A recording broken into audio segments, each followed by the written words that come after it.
Algumas cidades morrem por guerras, outras por desastres naturais. Mas há lugares que foram apagados do mapa com uma única decisão política e uma represa. Desde 1950, 47 cidades desapareceram sob lagos artificiais. 3 milhões de pessoas perderam suas casas para sempre. Mas aqui está o que ninguém esperava. Essas cidades não foram destruídas, foram preservadas. Sob a água fria, o tempo parou. Casas de madeira medieval funcionam perfeitamente depois de 70 anos submersas. Documentos continuam legíveis. Móveis permanecem intactos. É como se tivéssemos descoberto a fórmula para a conservação perfeita, mas só depois de matar os lugares que queríamos salvar. Essas não são ruínas esquecidas. São bibliotecas submersas, esperando que alguém desça e leia seus segredos. Capítulo 1. O momento exato em que tudo desapareceu. Um campanário solitário rompe a superfície da água.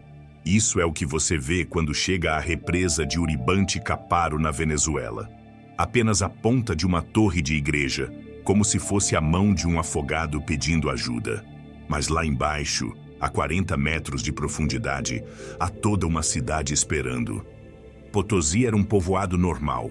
1.200 pessoas viviam suas vidas tranquilas, até que chegou 1985. Nesse ano, o governo decidiu que precisavam de uma represa maior. E a cidade de Potosí estava exatamente onde queriam colocá-la. A questão é que ninguém esperava que fosse tão rápido. Os cálculos diziam que o enchimento levaria 5 anos. 5 anos para que as pessoas se acostumassem com a ideia, para que pudessem se mudar com calma, para que pudessem se despedir de suas casas pouco a pouco. Mas a água tinha outros planos. Em 24 horas, Potosí desapareceu do mapa. 1.200 pessoas tiveram que sair correndo com o que tinham vestido. As ruas por onde haviam caminhado toda a vida ficaram sob a água em um dia. Suas casas, suas memórias, suas vidas inteiras. Tudo foi para o fundo de um lago artificial. Agora vem o estranho. A água subiu 47 metros em uma semana. 47 metros.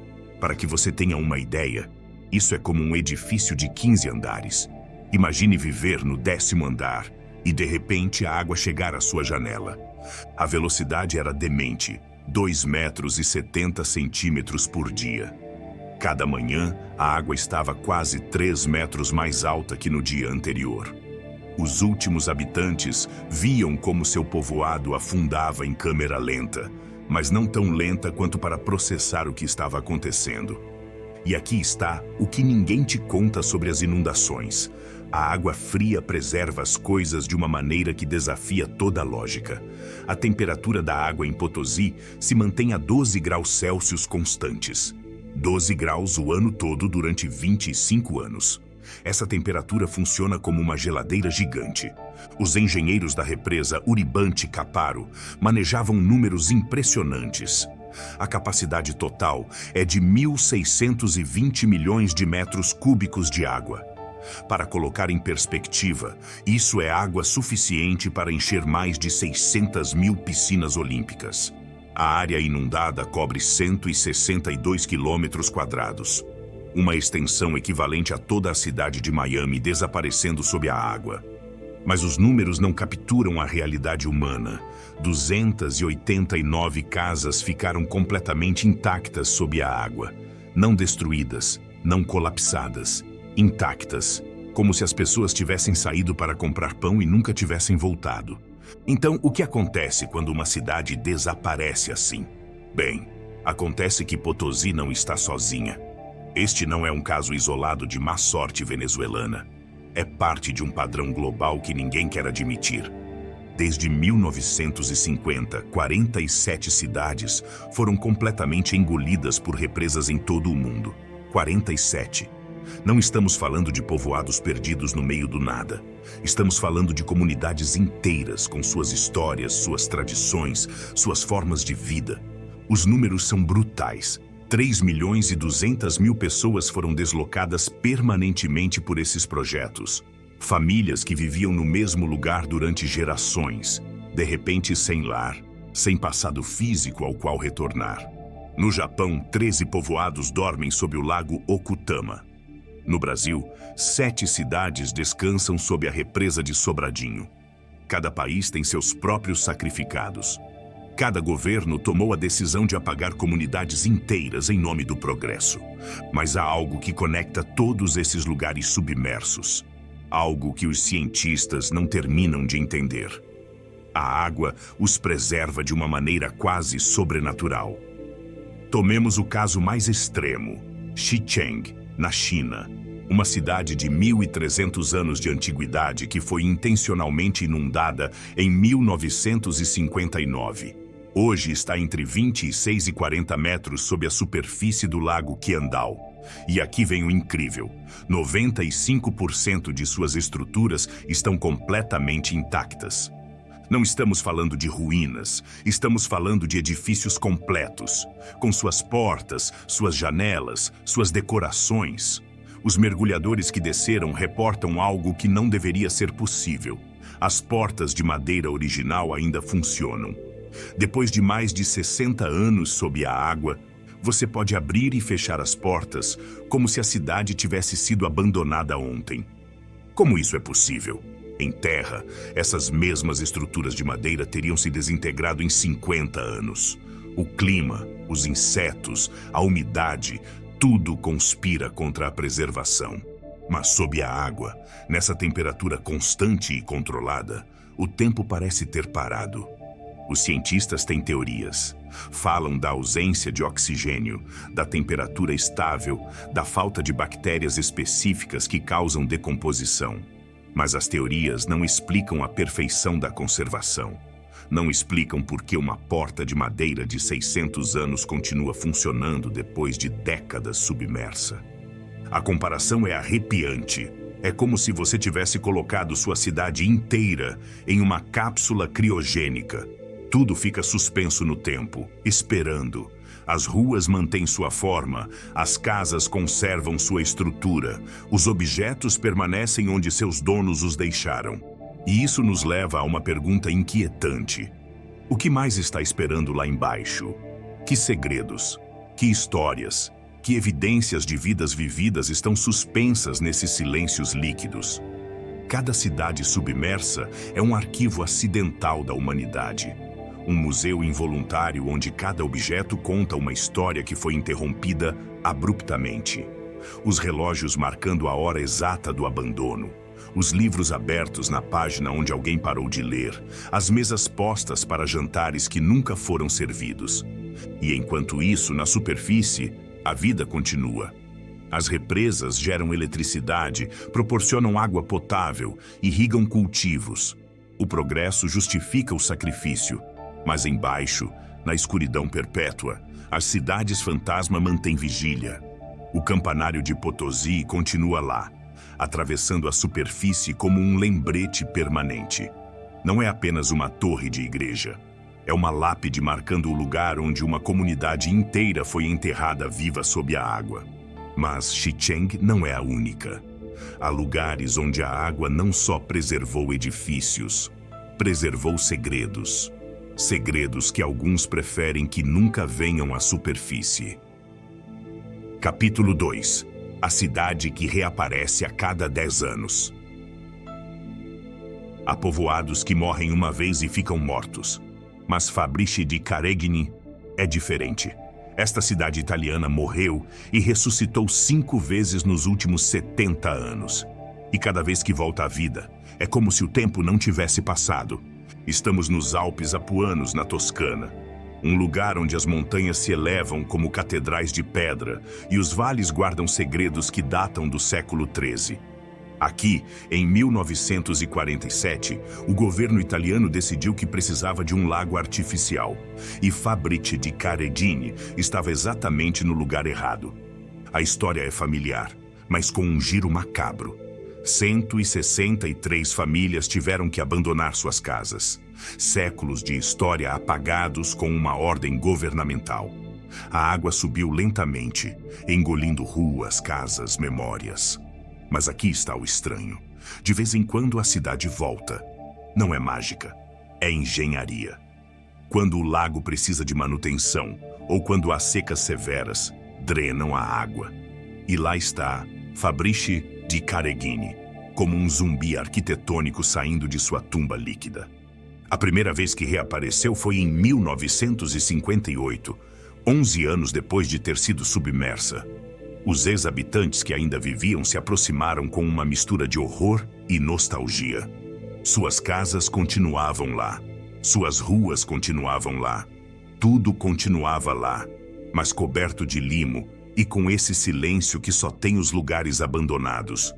Mas o realmente inquietante chegou quando começaram a inspecionar as estruturas.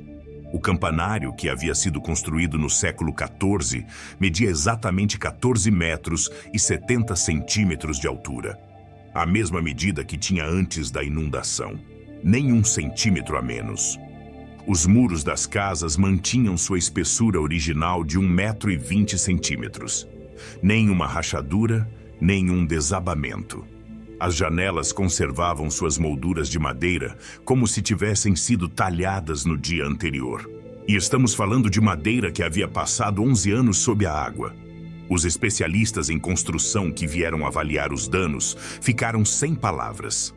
Segundo todos os manuais, a madeira exposta à água durante tanto tempo deveria ter apodrecido completamente. A umidade constante, as mudanças de pressão, os micro-organismos, tudo conspira contra a preservação de materiais orgânicos. Mas lá estava a madeira sólida e resistente.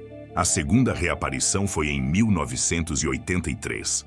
25 anos sob a água desta vez. E outra vez, a cidade saiu intacta. Mais que intacta. Estava melhor conservada que muitos povoados habitados da região. Os arquitetos que a estudaram disseram algo que não deveria ser possível. As estruturas estavam em melhor estado do que quando foram submersas. Como pode algo melhorar depois de estar enterrado sob a água durante décadas? A resposta está nos números. A temperatura do lago se mantém constante a 8 graus Celsius. 8 graus, inverno e verão, durante todo o ano. Essa temperatura detém praticamente todos os processos de decomposição. É como se a cidade tivesse estado em uma geladeira gigante. Mas a temperatura não explica tudo. Não explica por que as pedras continuam unidas com a mesma argamassa do século XIII. Não explica por que os pregos de ferro não enferrujaram. Não explica por que as telhas de argila mantêm sua cor original. Em 1994 voltou a aparecer.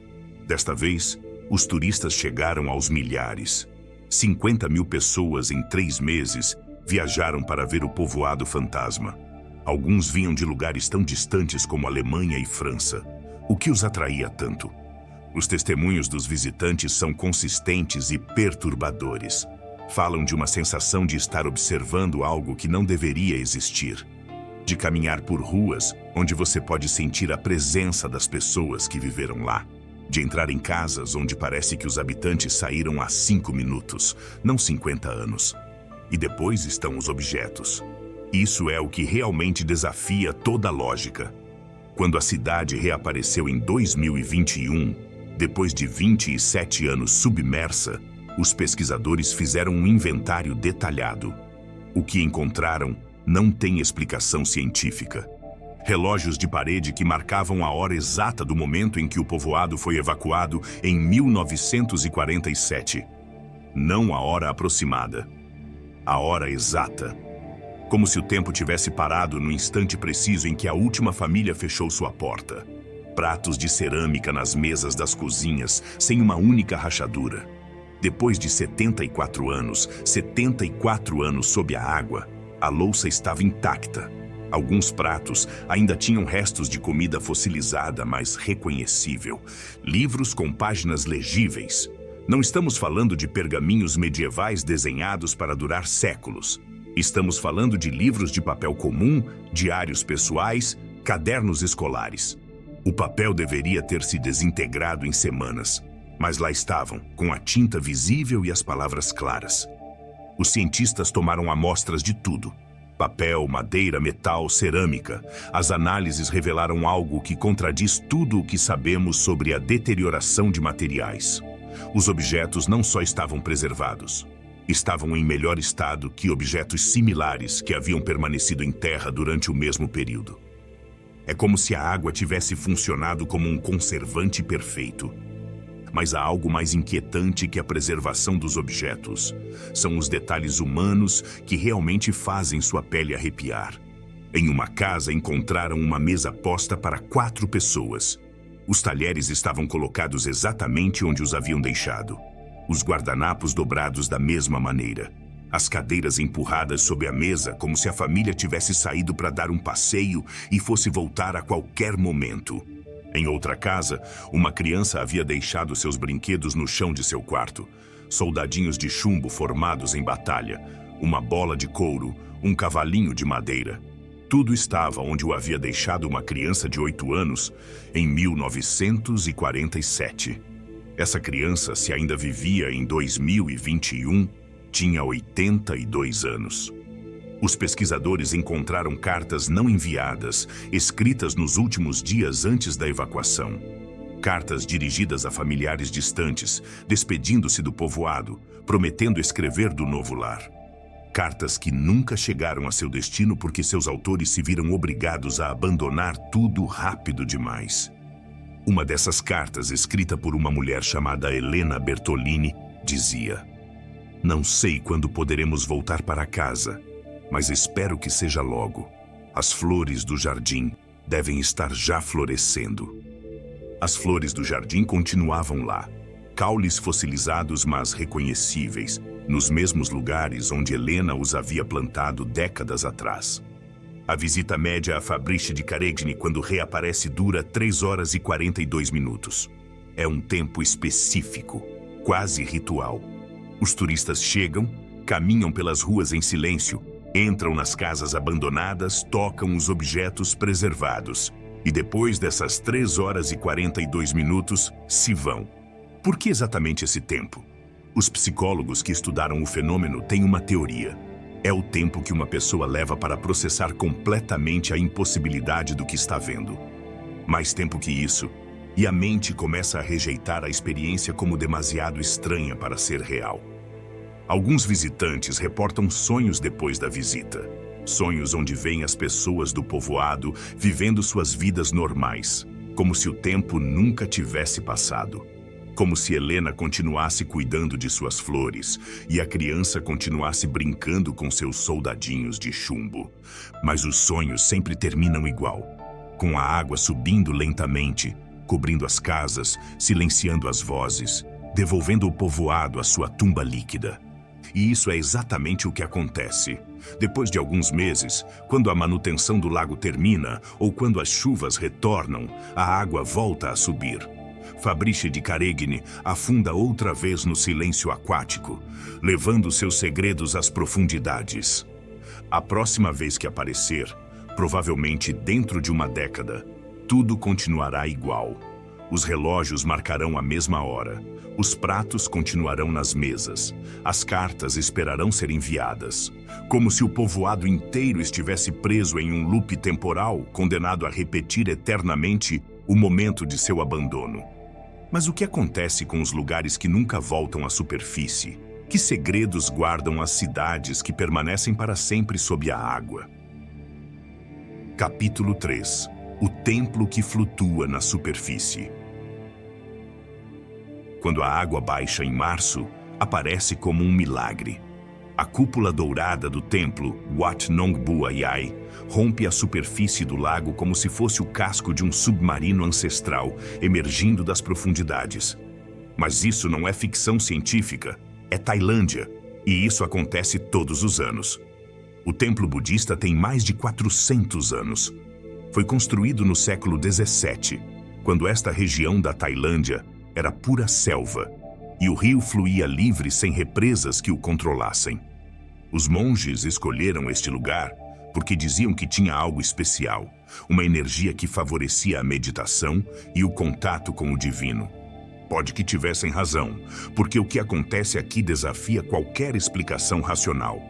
Em 1975, o governo decidiu construir a represa de Vajiralongkorn. O desenvolvimento econômico requeria energia, e o rio Kwai Noi Era perfeito para gerar eletricidade. O único problema era que o templo Wat Nong Buayai estava diretamente na zona que seria inundada. Os monges se resistiram, não só pelo valor histórico do templo, mas porque sustentavam que o lugar era sagrado de uma maneira que as autoridades não podiam entender. Falavam de forças que não deviam ser perturbadas, de equilíbrios espirituais que se romperiam se a água cobrisse o templo. As autoridades, como era previsível, ignoraram as advertências místicas e seguiram adiante com o projeto. O dia que começou a inundação, os monges realizaram uma cerimônia especial. Colocaram uma estátua de Buda de 4,70 metros de altura no salão principal do templo. A estátua estava feita de bronze sólido com incrustações de ouro real. Pesava quase 3 toneladas. Os monges disseram que o Buda permaneceria vigiando o templo, sem importar o que acontecesse. Palavras proféticas, porque isso é exatamente o que tem estado fazendo durante os últimos 48 anos. Quando a água subiu, o templo desapareceu gradualmente sob a superfície. Primeiro os jardins, depois os edifícios auxiliares, finalmente o templo principal. O último a desaparecer foi a cúpula dourada da torre central, e lá ficou 7 metros sob a água durante a maior parte do ano. Mas aqui vem o estranho. Durante a estação seca, de março a maio, o nível da água baixa o suficiente para que parte do templo volte a ser visível. Não todo o templo, só a parte superior. Exatamente 3,20 metros do edifício ficam expostos cada ano. E esses 3,20 metros criaram um dos fenômenos religiosos mais peculiares do mundo moderno. 15 mil peregrinos chegam cada ano durante esses 3 meses. Vêm de toda a Tailândia, mas também de países vizinhos como Mianmar, Laos e Camboja. Alguns viajam distâncias incríveis, mais de 1.000 quilômetros, só para ver o templo que aparece e desaparece. Mas não podem simplesmente caminhar até ele. O templo está a 2,8 km da margem mais próxima. A única maneira de chegar é navegando. E aqui é onde a coisa fica realmente interessante.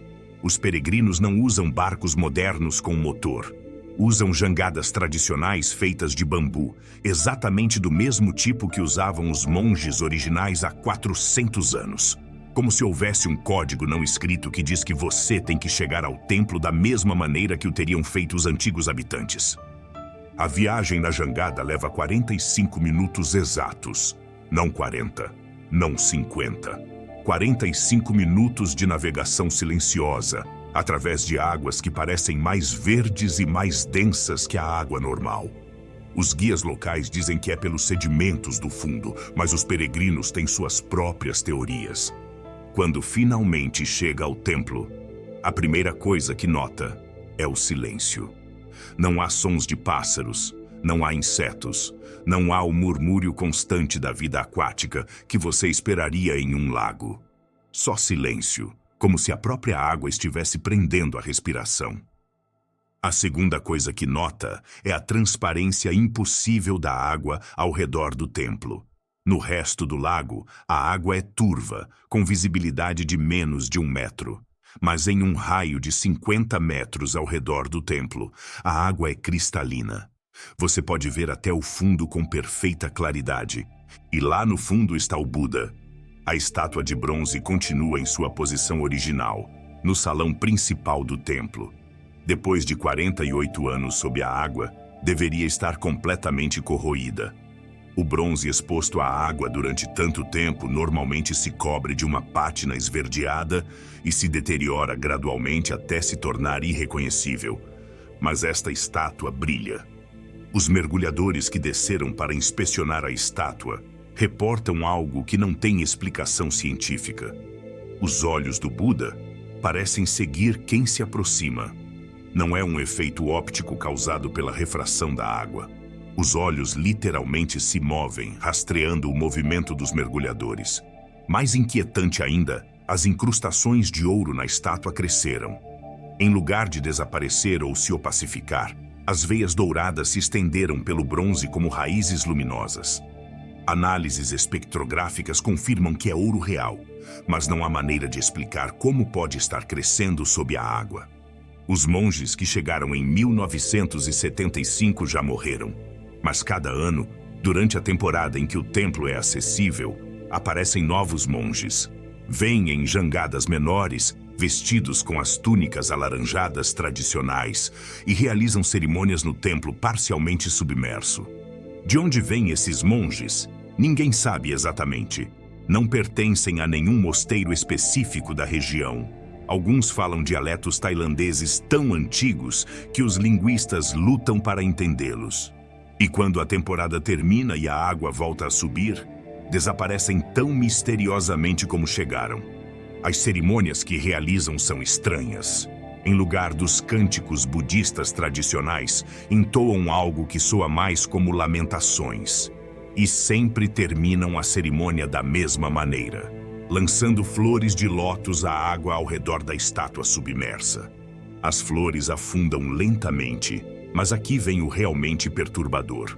Quando chegam ao nível dos olhos do Buda, se detêm. Flutuam exatamente na altura dos olhos da estátua, formando um círculo perfeito, como se uma força invisível as mantivesse em posição. Os peixes evitam essa área. O lago está cheio de vida aquática, mas nos 50 metros ao redor do templo não há uma única espécie de peixe. Os biólogos marinhos tentaram introduzir peixes nessa zona para estudar o fenômeno, mas os animais simplesmente se afastam nadando, como se houvesse uma barreira invisível que não podem cruzar. O tempo médio que os peregrinos passam no templo é exatamente 45 minutos, o mesmo tempo que leva para chegar. Como se houvesse um limite natural para quanto tempo você pode estar na presença de algo que não deveria existir. Os testemunhos dos visitantes são consistentes e perturbadores.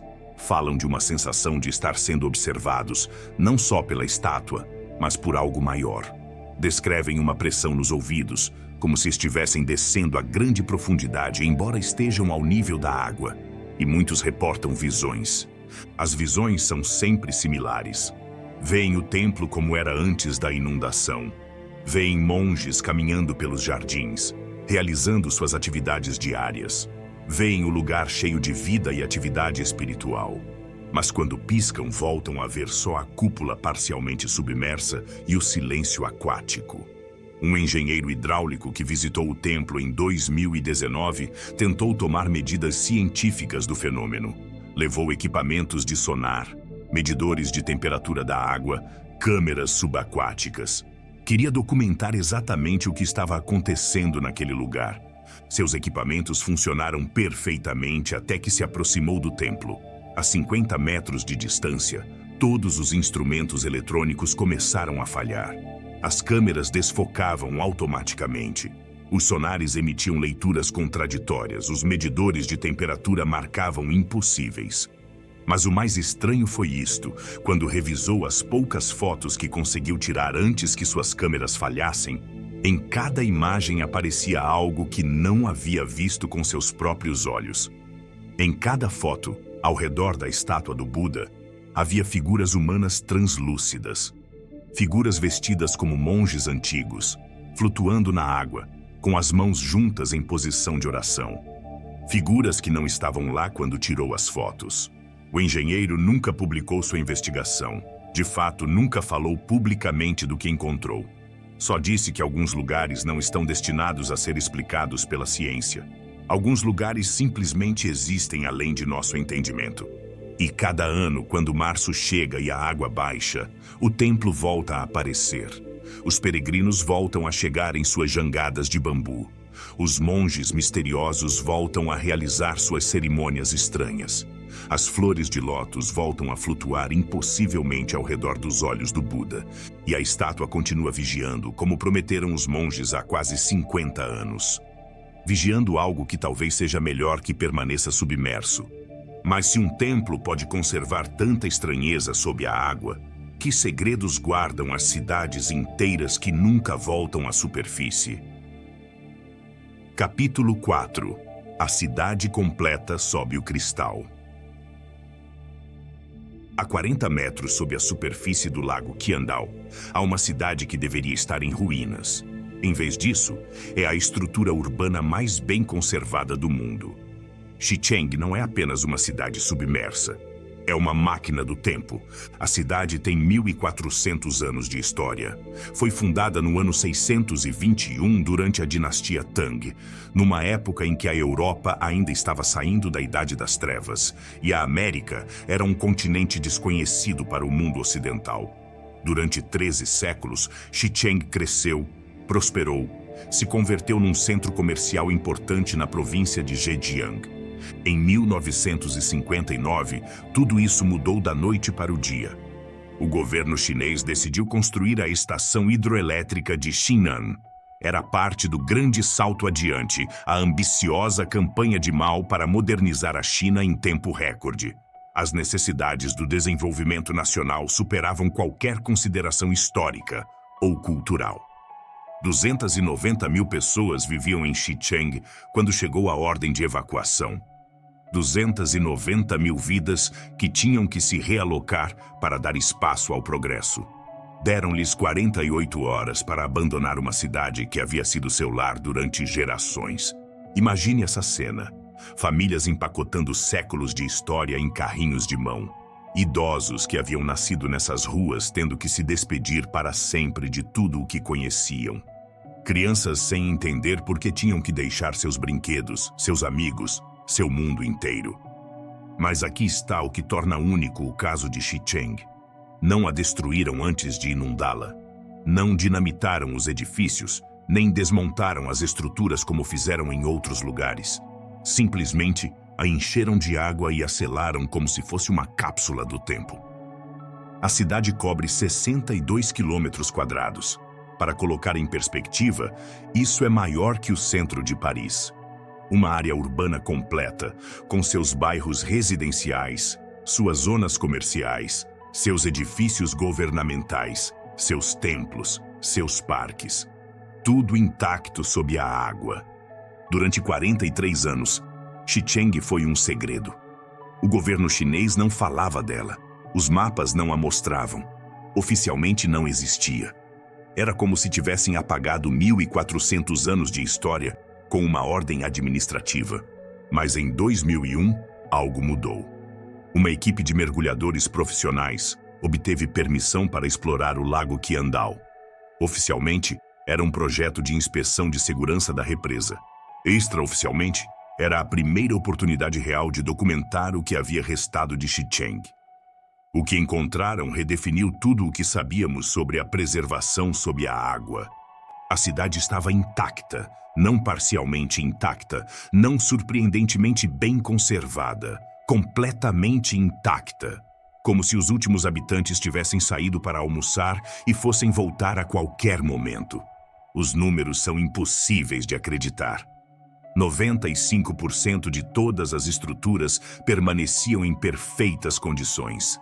265 arcos de pedra sem uma única rachadura. 5 portões monumentais da cidade com suas inscrições originais completamente legíveis. Ruas pavimentadas onde não faltava uma única pedra. Mas o realmente incrível estava nos detalhes.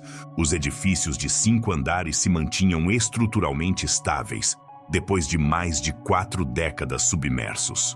As escadas internas conservavam todos os seus degraus. As portas de madeira não só existiam, funcionavam. Os mergulhadores podiam abrir e fechar portas que haviam estado sob 40 metros de água durante meio século. Como isso é possível? A madeira exposta à água deveria ter se desintegrado em menos de uma década.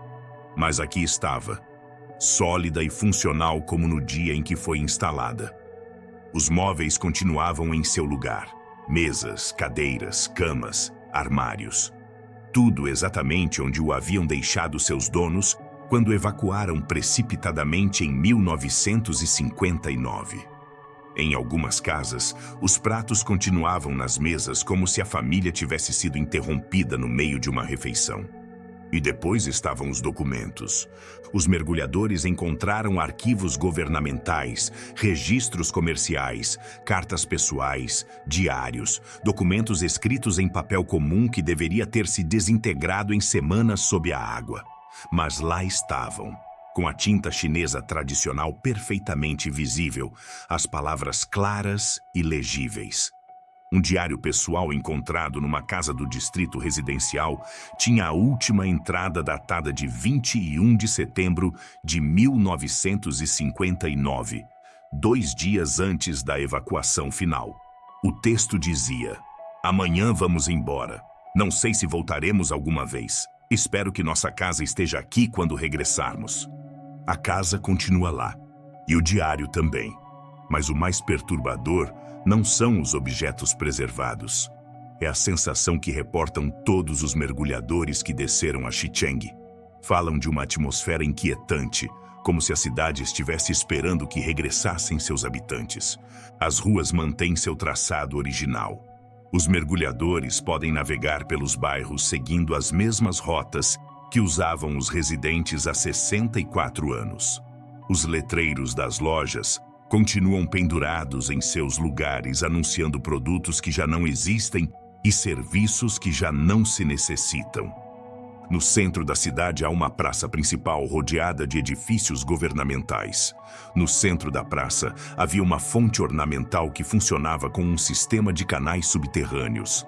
A fonte continua lá, cheia agora com a água do lago, mas mantendo sua forma e estrutura originais. Os edifícios religiosos são os que melhor se conservaram. Há templos budistas e taoístas distribuídos por toda a cidade, alguns com mais de 800 anos de antiguidade. As estátuas de divindades continuam em seus altares. As inscrições sagradas continuam gravadas nas paredes. Os incensos fossilizados continuam em seus queimadores. Um templo em particular chamou a atenção dos pesquisadores. É um templo taoísta do século XII, dedicado ao dragão da água. Os monges que o construíram acreditavam que controlava as inundações e protegia a cidade dos desastres aquáticos. A ironia é arrepiante.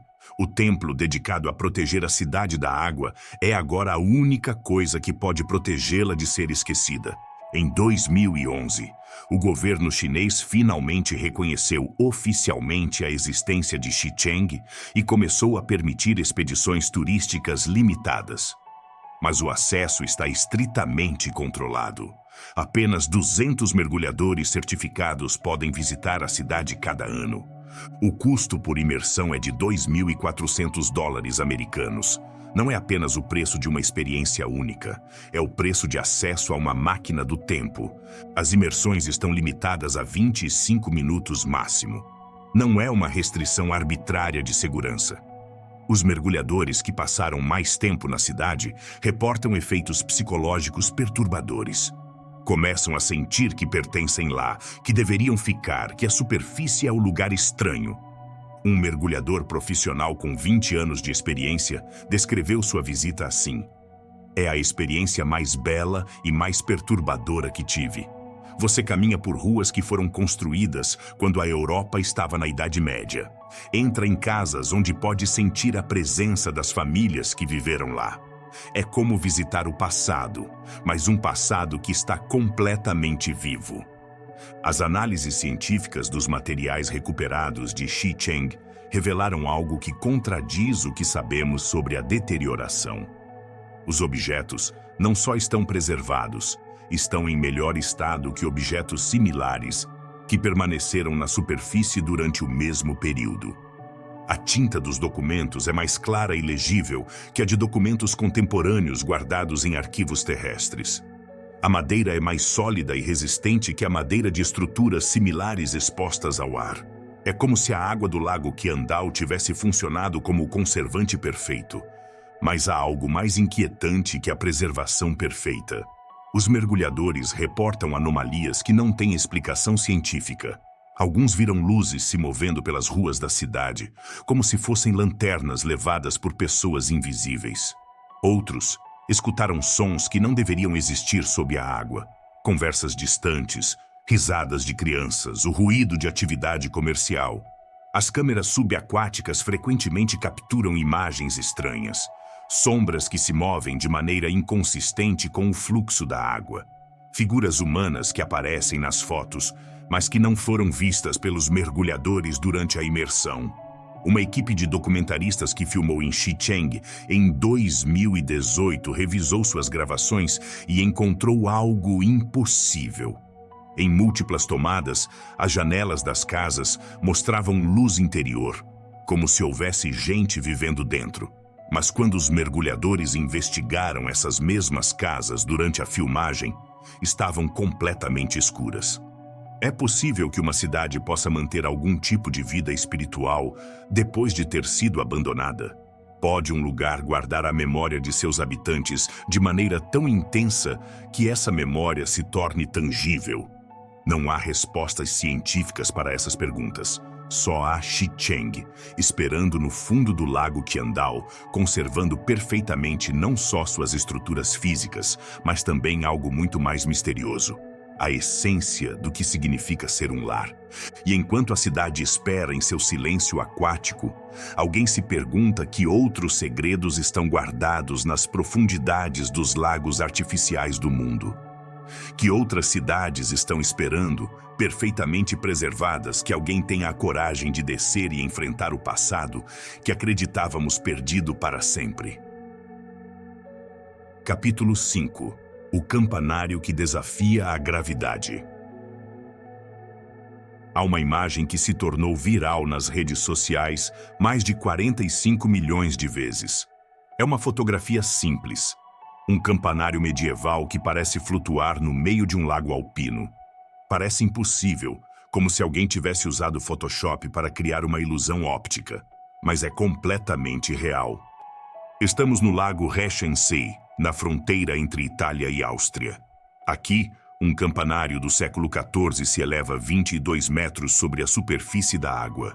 Parece que está flutuando, desafiando as leis da física.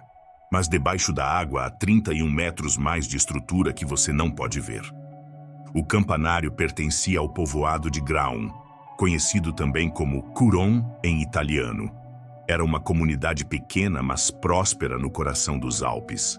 1000 habitantes viviam suas vidas tranquilas em casas de pedra e madeira que haviam resistido séculos de invernos brutais e verões montanheses. Em 1950, as autoridades italianas decidiram que precisavam de uma represa. A energia hidroelétrica era o futuro, e o vale onde estava Graun era perfeito para criar um lago artificial. 163 casas foram condenadas. 1000 pessoas perderam seus lares. 600 anos de tradições alemãs sul-tirolesas foram sacrificados em nome do progresso. Mas algo deu errado com a demolição. Quando chegou o momento de destruir a igreja e seu campanário, os trabalhadores se encontraram com um problema técnico inesperado. A estrutura era mais sólida do que haviam calculado. O campanário havia sido construído com técnicas de construção do século XIV que os engenheiros modernos não terminavam de entender. Os alicerces mediam 8 metros por 8 metros, escavados diretamente na rocha sólida da montanha. As paredes estavam feitas com pedra de cantaria local, unida com uma argamassa que incluía elementos romanos antigos. Quando tentaram dinamitá-lo, a explosão apenas fez uma marca na superfície. A segunda detonação tampouco funcionou. Para a terceira explosão, trouxeram explosivos suficientes para destruir um edifício completo. O resultado: algumas pedras soltas e uma estrutura que continuava tão sólida como sempre. Os engenheiros se deram por vencidos. Decidiram que era mais econômico deixá-lo lá e simplesmente encher o vale de água. Pensaram que, eventualmente, a pressão da água e o tempo fariam o trabalho que os explosivos não puderam fazer. Se enganaram. 73 anos depois, o campanário continua lá. Não só isso, se mantém perfeitamente vertical, resistindo ventos alpinos que podem alcançar os 120 km por hora. É como se estivesse ancorado por uma força invisível. As análises estruturais modernas revelam algo que não deveria ser possível. A parte submersa do campanário não mostra nenhum sinal de deterioração. 31 metros de estrutura de pedra sob a água, submetida à pressão constante, mudanças de temperatura sazonais e décadas de erosão aquática. e continua intacta. Mais estranho ainda, as medições tomadas a cada 5 anos, desde 1975, mostram que o campanário não se moveu nem 1 milímetro de sua posição original.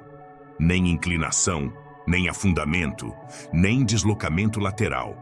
É como se fosse parte da geologia natural do lugar. Mas a estrutura visível é só parte da história. Sob a água, há todo um povoado esperando. As expedições de mergulho mapearam as 163 casas submersas. A praça central continua lá, com sua fonte medieval intacta. As ruas principais mantêm seu traçado original. O cemitério, que foi realocado antes da inundação, deixou para trás as raízes de árvores centenárias que agora formam uma floresta subaquática estranha e bela. Os mergulhadores reportam uma experiência inquietante ao nadar pelas ruas de Graun. As casas conservam sua arquitetura alpina tradicional. Telhados inclinados para suportar a neve, janelas pequenas para conservar o calor, varandas de madeira talhada. Tudo está lá, como um museu submerso da vida rural europeia. Em algumas casas, os móveis continuam em seu lugar. Mesas de madeira maciça que resistiram décadas sob a água sem apodrecer. Cadeiras que mantêm sua forma original. Armários com suas portas fechadas, guardando segredos que ninguém se atreve a descobrir. E depois estão os sinos.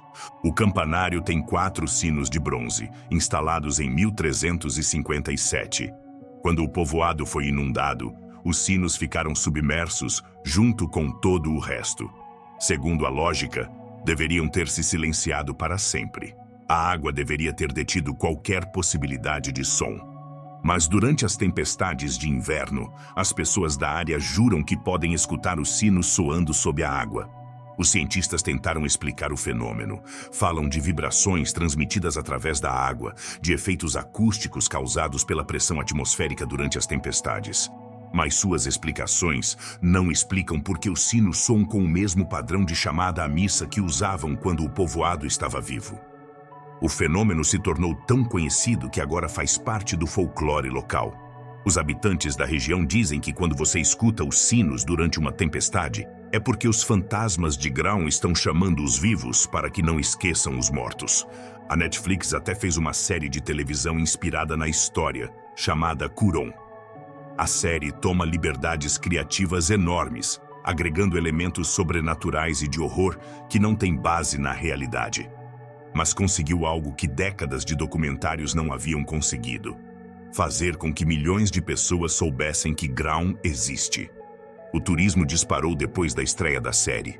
2,5 milhões de visitantes chegam a cada ano para ver o campanário. A imagem se converteu num dos sítios mais fotografados dos Alpes. Influenciadores, fotógrafos profissionais, turistas casuais, todos vêm capturar a imagem impossível da torre flutuante. Mas há algo perturbador na popularidade turística do lugar. As pessoas vêm fotografar algo que representa a destruição de uma comunidade inteira. Tiram selfies sorridentes na frente do que é, essencialmente, uma lápide coletiva. Os poucos ex-habitantes de Graun que ainda vivem têm sentimentos contraditórios sobre a fama de seu povoado perdido. Por um lado, estão contentes de que as pessoas lembrem que Graun existiu. Por outro lado, dói-lhes que sua tragédia tenha se convertido numa atração turística. Maria Eichholzer tinha 12 anos quando sua família teve que abandonar Graun. Agora tem 85 anos e vive num povoado próximo. Cada verão, vem sentar-se junto ao lago e olha o campanário de sua antiga igreja. As pessoas vêm e tiram fotos, diz Maria. Pensam que é belo. Para mim, é o lugar onde está enterrada minha infância. As palavras de Maria capturam algo essencial sobre esses lugares submersos. Para os turistas, são curiosidades fotogênicas. Para as pessoas que os perderam, são feridas que nunca saram completamente. O campanário de Graun se converteu num símbolo involuntário de algo maior. A facilidade com que podemos apagar comunidades inteiras quando decidimos que o progresso é mais importante que a preservação. Mas talvez também seja um símbolo de resistência. Afinal, resistiu aos explosivos, Resistiu às décadas. Resistiu ao esquecimento. Continua lá, emergindo da água como um lembrete permanente de que algumas coisas se negam a desaparecer completamente. E enquanto o campanário mantém sua vigília solitária, alguém não pode evitar se perguntar: que outros monumentos à memória humana estão esperando sob as águas dos lagos artificiais do mundo? Que outras comunidades foram sacrificadas, mas se negam a morrer? Capítulo 6. As vozes que nunca se calaram. Há decisões políticas que mudam governos, e há decisões políticas que apagam povos inteiros do mapa. A história de Capel Celyn, no país de Gales, é uma dessas decisões que ainda ressoa 58 anos depois. Em 1965, o parlamento britânico fez uma votação. O tema: inundar um vale galês para criar um reservatório que fornecesse água à cidade inglesa de Liverpool. 35 dos 36 parlamentares galeses votaram contra. O resultado final: a decisão inglesa se impôs de qualquer maneira. Não foi apenas uma derrota política. Foi o assassinato administrativo de uma comunidade. Capel Celyn era pequeno. 48 casas. Uma escola com 9 estudantes. Uma agência postal que funcionava desde 1878. Uma capela metodista que dava nome ao povoado. 70 habitantes no total. De qualquer perspectiva numérica, era insignificante. Exceto por um detalhe crucial: era o último povoado no país de Gales onde 100% da população falava galês como língua materna. O galês é uma língua celta que tem mais de 1.400 anos de história contínua. Sobreviveu à invasão romana, à conquista normanda, a séculos de pressão inglesa para desaparecer. Em 1965, estava em perigo crítico de extinção. E Capel Celyn era um de seus últimos refúgios puros. Os moradores lutaram, organizaram protestos, apresentaram petições, fizeram campanhas midiáticas, encheram as ruas de Londres com manifestantes que gritavam palavras de ordem em galês. Foi um dos primeiros movimentos de resistência nacionalista galês do século XX. Não serviu de nada. Em outubro de 1965, as escavadeiras chegaram a Capel Celyn. Primeiro demoliram as casas para evitar que se convertessem em obstáculos subaquáticos perigosos. Depois, vieram os engenheiros para construir a represa Tryweryn. Finalmente, chegou a água. O povoado desapareceu sob o reservatório, mas seu fantasma político continuou vivo. A destruição de Capel Celyn se converteu em um símbolo do nacionalismo galês. A frase "Cofilt Tryweryn", lembrem-se de Tryweryn, apareceu pintada em muros por todo o país de Gales. 58 anos depois, ainda aparece.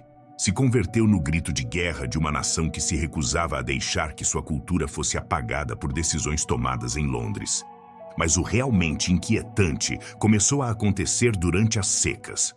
Em 1976, 1984 e 1995, o nível do reservatório Tryweryn baixou o suficiente para que aparecessem restos do povoado. Não muito, apenas as bases de alguns edifícios, fragmentos de muros, os alicerces da escola. Mas era suficiente para que os ex-habitantes peregrinassem até lá. Glyn Evans tinha 15 anos quando sua família teve que se mudar de Capel Celyn. Em 1984, quando tinha 34, voltou ao reservatório durante a seca para ver os restos de sua casa da infância. Encontrei os alicerces de nossa cozinha, lembra Glyn. O piso de pedra continuava lá, com as marcas onde havia estado a mesa onde tomávamos café da manhã cada manhã.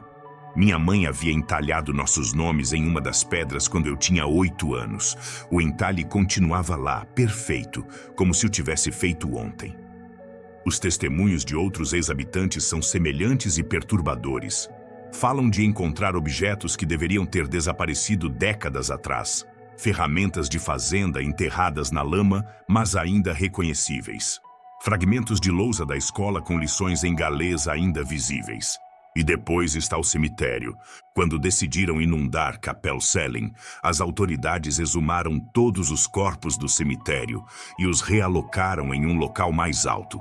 Foi um processo burocrático eficiente. Cada tumba foi catalogada, cada corpo identificado, cada lápide numerada para realocação. Mas não puderam realocar as raízes. As árvores do cemitério tinham mais de 200 anos. Seus sistemas de raízes se estendiam por acres sob a terra, entrelaçando-se com as tumbas, abraçando os mortos em uma rede de madeira e terra que havia crescido durante gerações. Quando encheram o vale de água, as raízes ficaram. E durante as secas, quando o nível da água baixa, emergem como esqueletos de madeira, criando uma floresta subaquática fantasmagórica que marca exatamente onde estava o cemitério de Kapellsellen. Os visitantes que viram esta floresta de raízes descrevem uma experiência profundamente inquietante. As raízes formam padrões que parecem deliberados, como se estivessem tentando soletrar algo. Alguns juram que podem ver formas de palavras em galês formadas pelos galhos submersos. Mas Kapellsellen não é o único povoado que se recusa a morrer em silêncio. Do outro lado do Atlântico, no Missouri, há outra história semelhante. Old Pattonsburg era um povoado agrícola típico do Midwest americano. 285 habitantes, uma igreja metodista, um banco, um posto de gasolina, uma escola primária. Nada especial até 1993. Nesse ano, o rio Missouri transbordou de maneira catastrófica. Old Pattonsburg ficou sob 3 metros de água durante semanas. Quando a água finalmente baixou, o povoado era inabitável. As casas estavam arruinadas, a infraestrutura destruída, a economia local completamente colapsada. O governo federal ofereceu uma solução radical: realocar todo o povoado para terreno mais alto e converter o local original em uma zona de inundação controlada. Era eficiente, era lógico, era a decisão prática correta. Também era o fim de Old Pattonsburg. Os habitantes aceitaram a realocação, mas com uma condição estranha. Quiseram levar tudo o que pudessem mover. Não apenas pertences pessoais, mas elementos arquitetônicos. Portas, janelas, vigas de madeira, tijolos decorativos, até partes do campanário da igreja. New Pattonsburg foi construído 2 quilômetros rio acima, incorporando elementos físicos do povoado original. Mas os novos moradores reportam algo inquietante: sonhos recorrentes sobre o povoado submerso. Os sonhos são consistentes entre diferentes pessoas. Veem Old Pattonsburg como era antes da inundação, com gente caminhando pelas ruas, crianças brincando nos parques, vida normal se desenvolvendo sob a água. Mas nos sonhos, os habitantes submersos os olham com reproche, como se os acusassem de ter abandonado o lugar real por uma cópia. Sarah Martinez viveu em Old Pattonsburg durante 30 anos antes da inundação. Agora vive em New Pattonsburg, em uma casa que incorpora a porta principal de seu lar original. Cada vez que passo por essa porta, diz Sarah, por um segundo espero ver minha sala antiga do outro lado. Em vez disso, vejo minha sala nova, que tem os mesmos móveis e as mesmas fotos, mas não se sente como lar. Se sente como uma peça de teatro onde todos estamos atuando nossas vidas anteriores. Os testemunhos de Sarah e outros ex-habitantes de povoados realocados apontam para algo que os planejadores urbanos raramente consideram. Não se pode transplantar uma comunidade como se transplanta uma árvore. Os lugares têm alma, e essa alma não se pode empacotar e mover. As estatísticas globais são brutais. Desde 1960, 58 povoados foram completamente sacrificados por projetos de represas em todo o mundo. 4.200.000 pessoas foram deslocadas permanentemente. 23 idiomas locais se extinguiram quando suas últimas comunidades falantes foram destruídas por inundações. Cada um desses povoados tinha sua própria personalidade, sua própria história, sua própria forma de vida que havia evoluído durante gerações. E cada um foi avaliado por burocratas que reduziram comunidades inteiras a números em planilhas de custo-benefício. Mas o que acontece com as coisas que não se podem medir em planilhas? Como quantificar o valor de ser o lugar onde sua bisavó conheceu seu bisavô? Como colocar preço na sensação de caminhar por ruas onde sua família viveu durante 5 gerações? Não se pode. E essa é precisamente a razão pela qual esses lugares continuam perseguindo as pessoas que os perderam. Os povoados submersos se convertem em obsessões. Os ex-habitantes voltam uma e outra vez aos reservatórios, esperando secas que lhes permitam ver os restos de seus lares. Organizam reuniões anuais junto à água que cobre suas memórias. Mantêm tradições que já não têm lugar físico onde ser celebradas. É como se os povoados, embora fisicamente destruídos, tivessem se mudado para viver nas mentes das pessoas que os amaram. E de lá, continuam exercendo uma influência estranha sobre o mundo dos vivos. As vozes de Capel-Selling, Old Pattonsburg e dúzias de outros povoados sacrificados não se calaram quando chegou a água. Apenas mudaram de meio.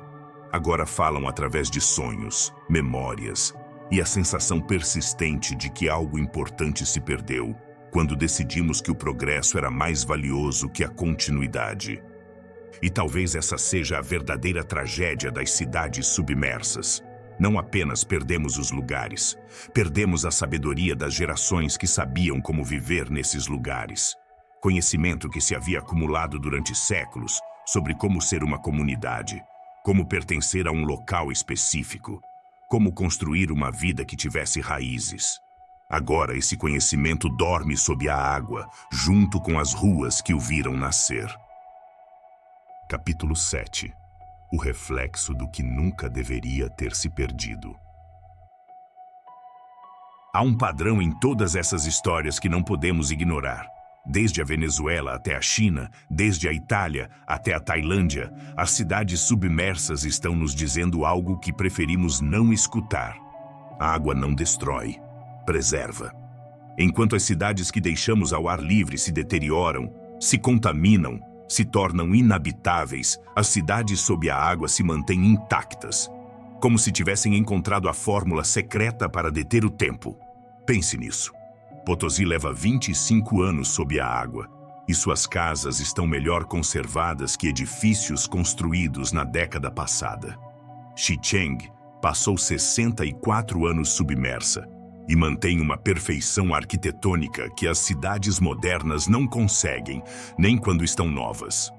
A temperatura da água faz a diferença, entre 8 e 12 graus Celsius constantes, todo o ano, durante décadas. É a temperatura perfeita para a preservação. Nem muito fria como para causar dano por congelamento, nem muito quente como para acelerar a decomposição. É como se tivéssemos descoberto acidentalmente a tecnologia de conservação mais efetiva do mundo. E a estamos usando para preservar os lugares que destruímos.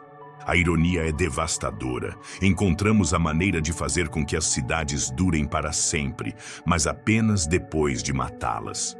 Mas o que isso nos diz sobre o futuro? Porque o futuro é exatamente do que deveríamos estar falando.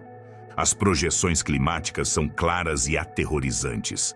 Para o ano 2050, 630 milhões de pessoas vivem em zonas que serão inundadas pelo aumento do nível do mar. Não estamos falando de povoados rurais, estamos falando de cidades inteiras. Miami poderia se converter na próxima Xicheng. Veneza poderia ser o próximo templo flutuante. Bangladesh poderia perder 17% de seu território sob a água. E aqui está o que ninguém quer admitir. Quando isso acontecer, essas cidades se converterão nos arquivos melhor preservados de nossa civilização. Dentro de 100 anos, os arqueólogos do futuro vão mergulhar nas ruas de Miami e vão encontrar centros comerciais intactos, com as lojas exatamente como as deixamos. Vão nadar pelos arranha-céus e vão ver escritórios congelados no tempo, com computadores nas escrivaninhas e cafés pela metade. Vão encontrar nossos automóveis em posição perfeita nos estacionamentos. nossos supermercados com produtos nas prateleiras, nossas casas com as mesas postas para jantares que nunca se serviram. Mas há uma diferença crucial entre as cidades que submergimos nós e as que vai submergir a mudança climática. As cidades que inundamos por decisão política foram evacuadas. As pessoas tiveram tempo de fazer as malas, de se despedir, de levar o mais importante. As cidades que o oceano vai inundar vão ser abandonadas em pânico. Isso significa que vão ficar como instantâneos perfeitos de nossa civilização. Museus involuntários da vida no século XXI.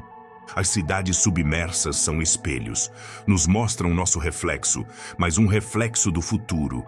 Um futuro onde a água reclamou o que é seu e preservou para a eternidade o momento exato em que nossa civilização se deu conta de que era tarde demais.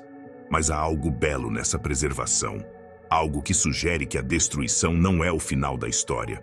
Os povoados sob a água não estão mortos, estão esperando, conservando seus segredos, mantendo suas estruturas, guardando suas memórias, como se soubessem que algum dia alguém vai precisar lembrar como costumávamos viver. Talvez essa seja a verdadeira função das cidades submersas. Não são túmulos, são bibliotecas, arquivos da humanidade escritos em pedra, madeira e metal, preservados pela água para futuras gerações que vão precisar entender de onde vieram. E enquanto isso, lá estão, no fundo de lagos e reservatórios por todo o mundo, esperando pacientemente que alguém desça e leia as histórias que guardam. A próxima vez que vir um lago, um reservatório, qualquer corpo de água que pareça perfeito demais para ser natural, lembre-se, talvez haja algo lá embaixo. Uma cidade, um povoado, uma comunidade que alguém decidiu que valia menos que o progresso. E talvez, se prestar atenção, possa escutar as vozes que se recusam a se calar. As vozes de todos os lugares que foram inundados, mas que continuam vivos sob a superfície, esperando que alguém desça e escute suas histórias. Porque no final, isso é o que são as cidades submersas. Histórias que se recusaram a morrer, preservadas pela água, até que alguém tenha a coragem de mergulhar e enfrentar o passado que acreditávamos ter deixado para trás para sempre.